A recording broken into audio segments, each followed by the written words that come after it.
শুনে বাড়ির চলে যাবো হইয়া আল্লাহর খাতি বান্ধি। আল্লাহ বলে আল্লাহ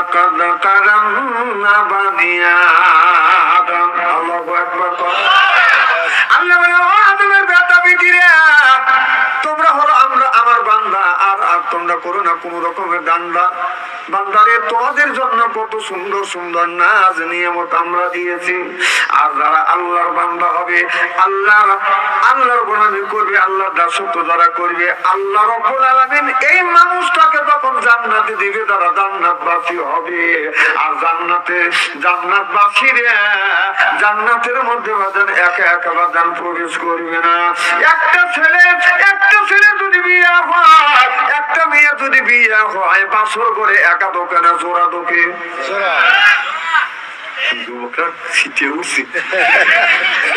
বাসরঘর মানে জোড়া। বাসরঘর মানে কি? বাসরঘরে সিঙ্গেল যায় না, জোড়া যায়। আমার ভাইরা বাসর করে দুনিয়ার বাসর করে মানুষ যখন ঢোকে সিঙ্গেল ঢোকে না বাদাম জোড়া ঢোকে।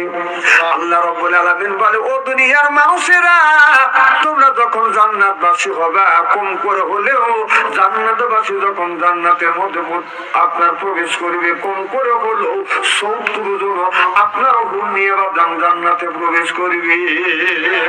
দুখুলি ফি ইবাদি ওয়া দুখুলি জান্নাতি। আদর করে করে ভালোবেসে বেসে এই মানুষকে জান্নাতের মধ্যে আল্লাহ ঢুকাইবে। যদি বলেন হুজুর আদরটা কেমন হবে?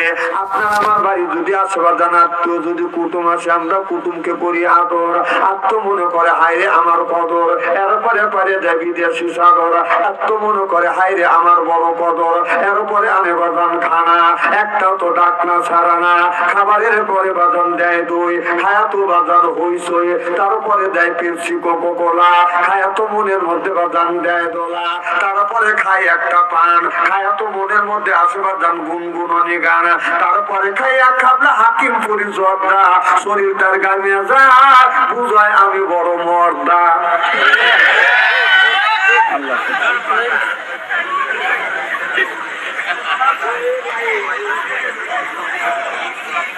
আমার ভাইয়েরা আমার, তাহলে আল্লাহ ইবাদত করা লাগবে, আল্লাহ দাসত্ব করা লাগবে।